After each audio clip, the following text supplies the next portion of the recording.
Today we will discuss ARDS, but really quickly, are you fed up with lectures using complex vocabulary to appear smarter?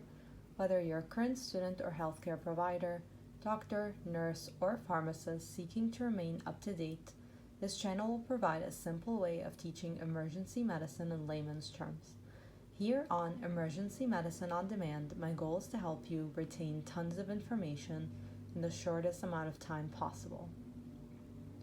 ARDS, or Acute Respiratory Distress Syndrome, is a serious condition that affects the lungs. It occurs when the lungs become inflamed and filled with fluid, making it difficult for oxygen to get into the bloodstream.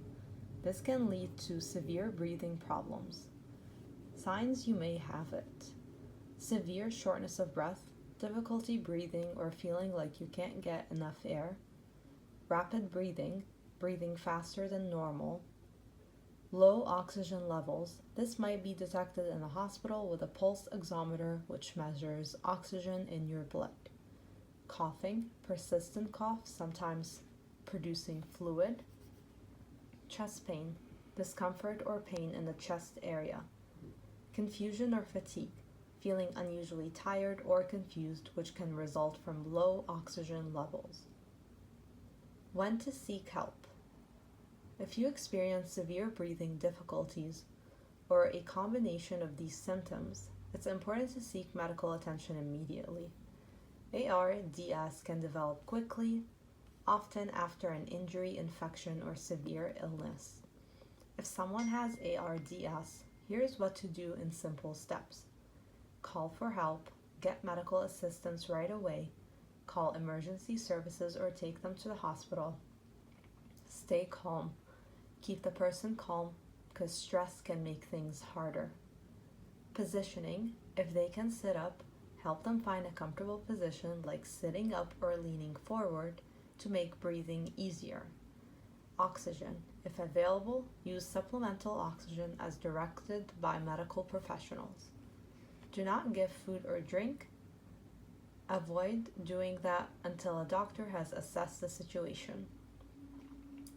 Follow medical advice. Once at the hospital, follow the doctor's instructions carefully. Time is crucial, so getting help quickly is essential. In the hospital, here's what doctors will do. Oxygen therapy. They provide oxygen to help the person breathe better. Ventilator support. If breathing is very difficult, they might use a machine called a ventilator to help with breathing. Meds. They give medicines to reduce inflammation and treat any underlying infections. Fluid management. They carefully manage fluids to prevent too much fluid in the lungs. Monitoring. Doctors closely monitor vital signs like heart rate and oxygen levels to track progress. Positioning. They may position the person in specific ways to improve lung function. These steps help support the lungs and improve breathing while the body heals. Here are some commonly used meds for treating ARDS. Corticosteroids like dexamethasone reduce inflammation. Antibiotics: piperacillin tazobactam treats bacterial infections that may contribute to this condition. Sedatives, such as midazolam. This helps keep the patients calm, especially if they are on a ventilator. Neuromuscular blockers. Atracurium may be used to relax the muscles and make ventilation easier. Diuretics: furosemide helps remove excess fluid from the body. These meds are typically administered in a hospital setting under careful supervision by healthcare professionals.